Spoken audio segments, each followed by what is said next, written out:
जिल्हा परिषद आणि पंचायत समितीच्या निवडणुकी संबंधी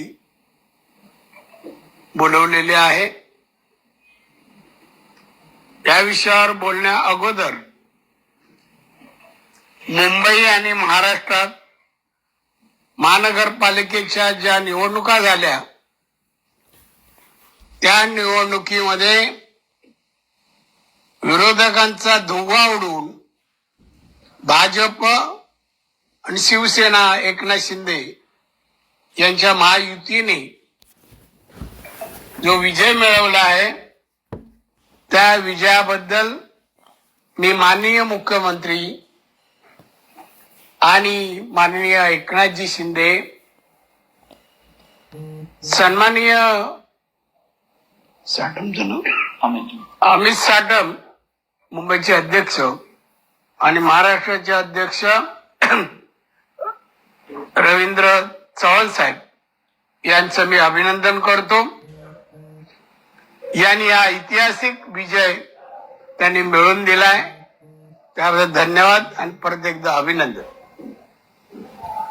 आता सिंधुदुर्ग जिल्ह्यामध्ये जिल्हा परिषद पंचायत समितीच्या निवडणुका जाहीर झाल्यामुळे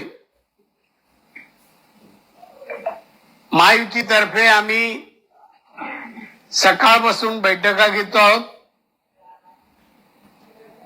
दोन्ही पक्षाची बैठक संपन्न झाली।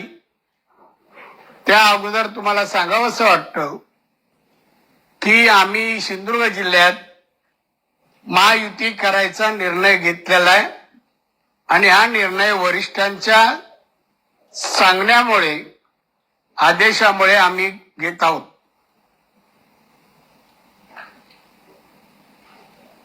आमचे दोन्ही पक्षाचे कार्यकर्ते आणि पदाधिकारी एकत्र निवडणूक ही लढवली जाणार याचा सगळ्यांना आनंद आहे आणि आपण नक्कीच या जिल्ह्यात जिल्हा परिषदेच्या 50 जागा आहेत आणि पंचायत समितीच्या 100 आहेत। इथेही आम्ही विरोधकांचा धुव्वा उडून आम्ही विजय मिळवणार।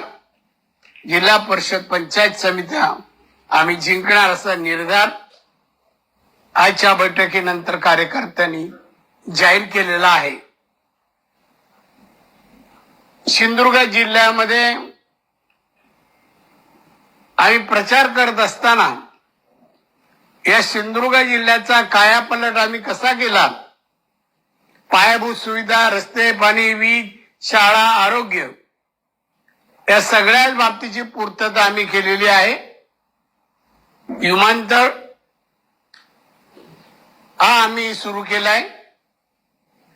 विरोधकांनी विरोध करूनही जागा संपादित करायला विमानतळाला विरोध करत होते, तरी पण आम्ही निर्धार करून विमानतळाचं काम पूर्ण करून विमानही वाहतूक सुरू केलेली आहे।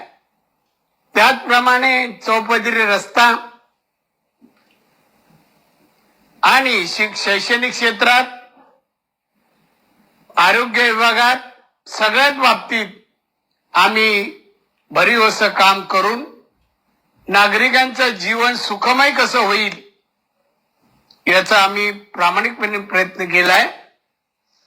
आम्ही केलेल्या कामामुळे जनतेला जी जाणीव आहे की ही सगळी कामं आम्ही पूर्ण केली आहे। दरडोई उत्पन्न मी आलो 90 साली तेव्हा 35,000 होतं, आता ते 2,60,000 पोचलंय। याचं श्रेय विरोधकांकडे अजिबात जात नाही। शाळा, कॉलेज या वेगवेगळ्या गोष्टीमध्ये विरोधकांचा 1% पण सहभाग नाही। विरोधातल्या नेत्यांनी एकही शाळा, कॉलेज किंवा कुठल्याही सहकार क्षेत्रात उद्योगधंदे सुरू केलेले नाहीयेत आणि म्हणून आम्ही प्रचार या विषयावर करत असताना आम्ही जनतेच्या अनेक गोष्टींसाठी आमचा संपर्क स्थानिक कार्यकर्ते नेते सर्व सातत्याने ठेवत असल्यामुळे या जिल्ह्यात मत मागण्याचा नैतिक अधिकार भाजप आणि शिवसेना एकनाथ शिंदे गट यांचा अधिकार पोचतो आणि त्यामुळे प्रचाराचे मुद्दे विकास आहे, सेवा आहे जनतेची आणि त्यामुळे या दोन्ही गोष्टी पूर्तता केल्यामुळे आमचा विजय निश्चित आहे. तू काय बोलायचं ऍड कर. थोडंसं त्यामध्ये ऍड करतो की आज सकाळी भारतीय जनता पार्टीची जिल्हा कार्यकारिणी झाली साहेबांच्या नेतृत्वाखाली आणि त्यांच्या मार्गदर्शनाखाली. त्यानंतर जिल्ह्यातल्या भारतीय जनता पार्टी आणि शिवसेना या दोन्ही पक्षाच्या पदाधिकाऱ्यांची एक बैठक झाली, समन्वय बैठक. आणि त्या बैठकीमध्ये महायुतीने निवडणुका लढायचं ठरलंच, पण या सगळ्या निवडल्या आहे. आणि यामधनं जो काही जागा वाटपाचा फॉर्म्युला वगैरे आहे तो ही सगळी वरिष्ठ मंडळी आहेत ती सगळी बसून ठरवतील आणि त्यानंतर तो जागा वाटप जिल्ह्याची वर्षा आणि मग तो तुमच्यासाठी उद्यानंतर ओपन होईल. आपल्याला काय विचारू शकता? आमचा इथे संपलं. जागा वाटपाचा फॉर्म्युला जाहीर आज रात्री होईल किंवा उद्या सकाळी. आज रात्री आम्ही उशीर होईल, उद्या सकाळी आम्ही प्रेस घेऊन आम्ही सांगू. युतीची समन्वय बैठक पार पडली आता निवडणूक आपल्या नेतृत्वाखाली पूर्णपणे आता घेतली जाते. या महायुतीमध्ये भाजप आणि शिवसेना समाविष्ट असणार आहे की राष्ट्रवादी काँग्रेस अजित पवार पक्ष सुद्धा समाविष्ट असतात? याबद्दल काय हे नाही ना, त्यांचा प्रस्ताव येईल प्रस्ताव आल्यानंतर आम्ही विचार करू.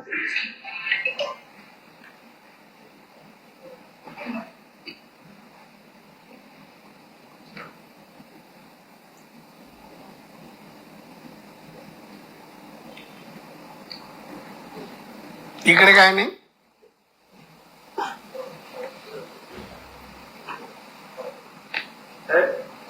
माहिती म्हणून प्रचाराचा शुभारंभ केव्हा होईल? कारण कालावधी कमी राहतोय. अरे उद्या दुपारी झालं, संध्याकाळी करू. प्रचार नारळच फोडायचा ना.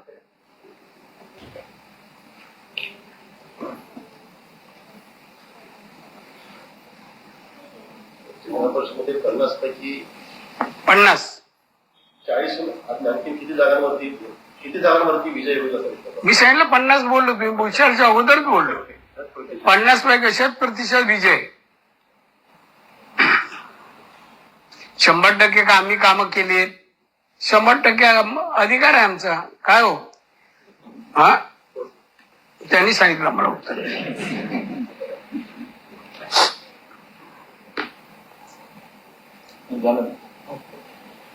चहावर घेतलं का? असे आमचे दररोजचे नवनवीन व्हिडिओ पाहण्यासाठी आमचा लोकसंवाद लाईव्ह यूट्यूब चॅनल लाईक आणि सबस्क्राईब करा.